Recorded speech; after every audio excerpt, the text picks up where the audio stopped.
For the 500,000 coal miners who fueled the United States Industrial Revolution, Mary Harris' mother, Jones, was synonymous with their fight for economic justice. Fierce competition among the mines made it one of the most exploitive businesses in America, as immigrants, children, and newly freed slaves labored in wretched conditions to power factories, fire steel, and heat homes. Mary Harris came with her family from Ireland to North America, fleeing the Great Famine. Educated in Canada as a schoolteacher and dressmaker, she moved to the United States as a young adult.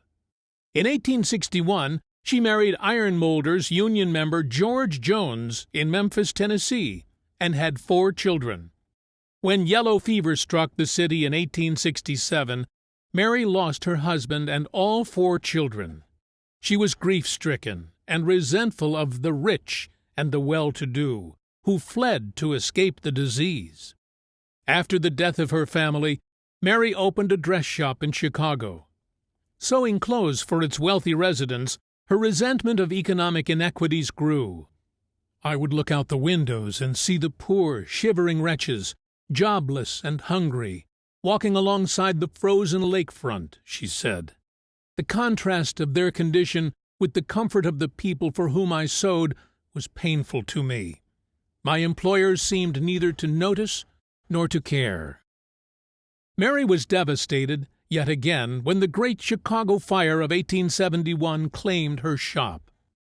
Destitute, she turned to the Knights of Labor for help. In the ensuing years, her dedication to the labor movement flourished as she aligned with a number of efforts focused on the working poor. Mary spoke out against low pay, 12-hour days, and detestable working conditions. A vagabond speaker and agitator, she roamed America working for organized labor. "My address is like my shoes. It travels with me wherever I go." She took part and led hundreds of strikes for railroad, textile, brewery, and coal workers. In June 1897, after Mary addressed the Railway Union Convention, she became known as Mother by the Union men. In the labor fight, she had found her home and her family. That summer, the Union mine workers called a nationwide strike, and tens of thousands of miners laid down their tools.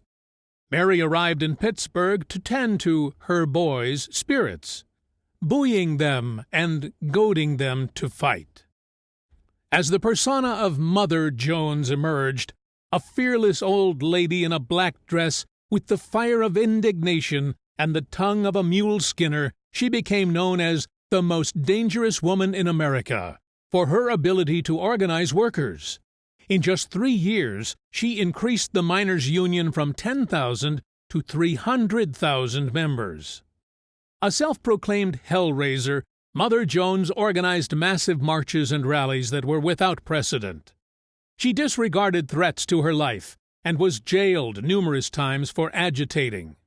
She put women and children on the front lines in broom and mop brigades to chase off the strike-breakers.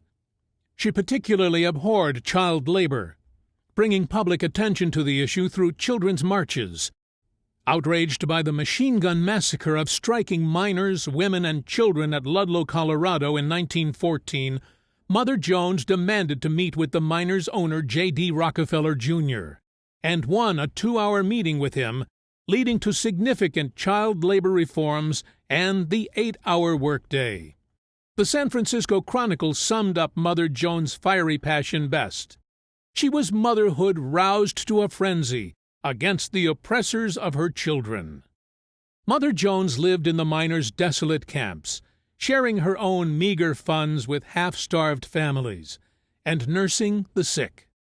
Her care of the miners earned her the title, the Miner's Angel.